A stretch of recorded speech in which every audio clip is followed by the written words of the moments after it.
je suis devenu hypnothérapeute. C'est une histoire qui remonte à il y a plus de 20 ans, à un moment de ma vie qui était une sorte de carrefour de changement. Et j'ai pratiqué l'hypnothérapeute en cabinet avec un hypnothérapeute à l'époque. Et tout de suite, c'était une rencontre, hein. Une rencontre avec moi-même, une rencontre avec mon inconscient, une rencontre avec la personne. Et je me suis dit que c'était quelque chose qu'il fallait que j'apprenne, hein, et quelque chose qu'il fallait que j'exerce dans ma vie. Donc voilà, ça a été le point de départ de ça. À l'époque, les formations d'hypnothérapeute pure, hein, ou d'hypnose ericksonienne, j'en avais pas connaissance, je ne sais même pas si ça existait. Donc j'ai fait une formation de PNL à cette époque-là, et il a fallu attendre encore longtemps, une dizaine d'années, pour que je rencontre Josie Germer et que je fasse la formation à Extrema. Et tout de suite, dans la foulée, j'ai ouvert le cabinet et j'ai commencé à exercer. Voilà. Voilà comment je suis devenu hypnothérapeute.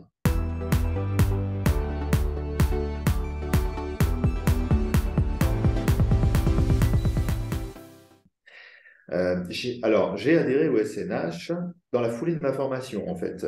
J'en ai entendu parler dans la formation d'Extrema. J'ai adhéré tout de suite au SNH parce que à l'époque, j'avais rencontré Charlotte qui était venue parler pendant la formation. J'ai jeté un œil sur le site et ça m'a tout de suite convaincu directement que c'était, à ma connaissance, ça l'est toujours, le seul moyen possible de pouvoir un jour permettre à notre profession d'être pleinement connue, ce qu'elle n'est pas pour l'instant. Euh, donc voilà, ça n'a pas été une question pour moi, ça a été direct.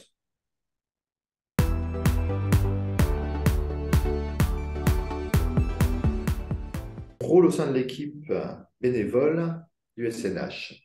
Pour ça, il faut que je fasse un petit historique, c'est-à-dire que après ma formation, progressivement, alors je ne me rappelle plus comment ça s'est fait exactement, mais j'ai commencé à travailler à l'époque où on réfléchissait sur un RNCP pour l'école d'Extrema, et puis ensuite sur un Calliope.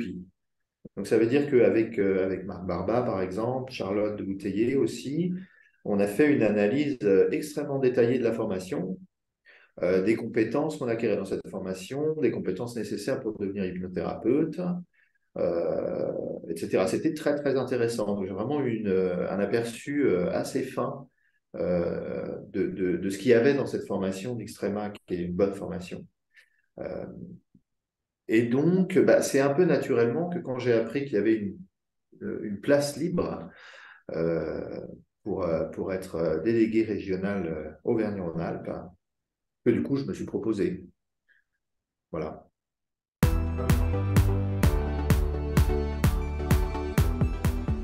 Grands enjeux de la profession dans l'avenir, c'est la reconnaissance du métier, principalement. C'est-à-dire, le problème que ça pose, ce manque de reconnaissance, c'est que les personnes qui ont besoin d'un hypnothérapeute qui soit bien formé, qui soit capable de les accompagner dans leur transformation et dans leur recherche, ben, peinent à nous trouver. Et c'est compliqué pour eux de savoir à qui s'adresser, etc. Donc, la reconnaissance de la profession, c'est justement quelque chose qui permettrait de développer le parcours coordonné de soins avec des médecins, des psychologues, etc., etc. Ah, euh, voilà, dans ce sens-là. Et semble-t-il, on s'en rapproche progressivement de cette reconnaissance. Voilà les enjeux, à mon avis, principaux.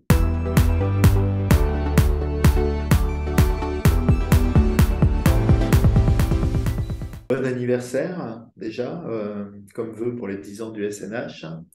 Et puis, ben, de continuer dans le développement et puis de continuer d'être la force que c'est pour le développement de la profession.